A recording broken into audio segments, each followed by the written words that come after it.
Shalom, salam sejahtera bagi kita semuanya. Hari ini Senin tanggal 20 Januari 2025.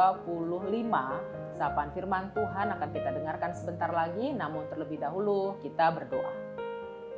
Terima kasih Tuhan, hari ini juga kami kembali Kau izinkan untuk menikmati anugerah-Mu yang besar. Dan kami mau memanfaatkannya dengan sebaik-baiknya. Tuntunlah kami dengan firman-Mu, supaya kami bisa menikmatinya dengan penuh damai sukacita. Dalam Yesus kami berdoa. Amin. Firman Tuhan hari ini tertulis dalam kitab Yesaya pasal 42 ayat 1. Lihat, itu hambaku yang kupegang, orang pilihanku yang kepadanya aku berkenan. Aku telah menaruh rohku ke atasnya, supaya ia menyatakan hukum kepada bangsa-bangsa. Demikian firman Tuhan. Apa yang baru saja kita dengarkan ini adalah firman Tuhan yang disampaikan kepada orang Israel untuk menyatakan bagaimana Tuhan sangat berpihak kepada Yesaya untuk menjadi utusannya di tengah-tengah umat tersebut.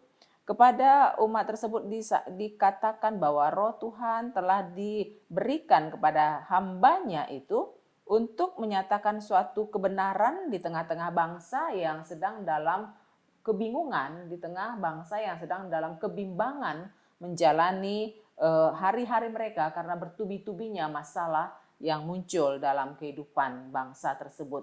Kita tahu bahwa kitab Yesaya ini adalah suatu konteks kehidupan di mana mereka masih di dalam kondisi terancam akan dibuang ke Babel.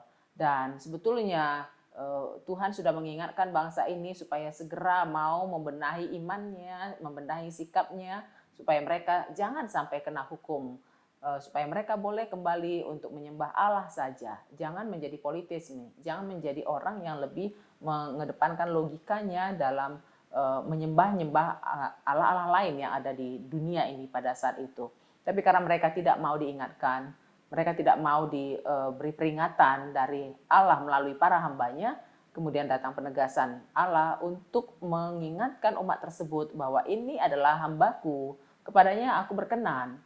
Dan ini juga adalah suatu ungkapan yang nantinya pada kitab Perjanjian Baru diungkapkan oleh Roh Kudus atas kehadiran Yesus juru selamat manusia, di mana Allah berkenan kepada anak manusia itu yang adalah Yesus Kristus sebagai Allah yang menjadi juru selamat kita. Saudara-saudariku, kita terkadang di dalam hidup ini merasa bahwa hamba Tuhan itu adalah orang-orang yang hanya memperoleh tahbisan saja. Tetapi kita jangan lupa bahwa diri kita juga adalah sebagai hamba Tuhan, dipakai Tuhan untuk beragam cara di atas muka bumi ini sebagai alatnya untuk memberitakan keselamatan. Maka marilah kita menghargai pemilihan Allah terhadap diri kita, supaya apapun pekerjaan kita, apapun status kita, bagaimanapun pergumulan kita tetap sadar bahwa kita adalah hamba Tuhan yang dipakai Tuhan untuk memberitakan firman-Nya di dalam hidup ini melalui perilaku kita, melalui perjalanan hidup kita. Nyatalah di situ bagaimana Tuhan sudah membuat kita menjadi besar karena kita tidak mengandalkan diri kita saja, tapi kita mengandalkan Tuhan dalam setiap pergumulan hidup kita, dalam setiap tantangan kita, bahkan pada saat kita bersuka cita pun, kita harus sadar bahwa kita adalah hamba Tuhan.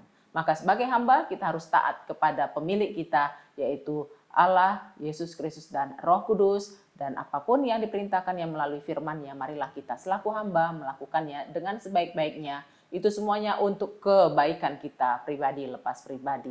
Dengan demikian kita menjadi hamba yang luar biasa, hamba yang bercahaya, hamba yang akan menerima berkat luar biasa dari Tuhan.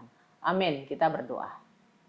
Terima kasih Tuhan, semua kami yang mendengarkan firman-Mu Kau pakai sebagai hamba-Mu dalam segala lingkup kehidupan kami.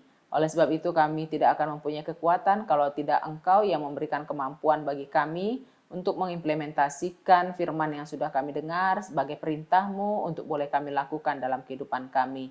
Biarlah Engkau saja yang mengisi hati dan pikiran kami walaupun dinamika kehidupan Kau izinkan untuk kami jalani. Ampunkan kami atas segala dosa kami dan kuatkan kami menjalani kehidupan kami seturut dengan kehendak-Mu. Dalam Yesus kami berdoa. Amin. Anugerah Tuhan kita Yesus Kristus dan kasih setia Allah Bapa serta persekutuan dengan Roh Kudus kiranya menyertai dan memberkati kamu sekalian. Amin.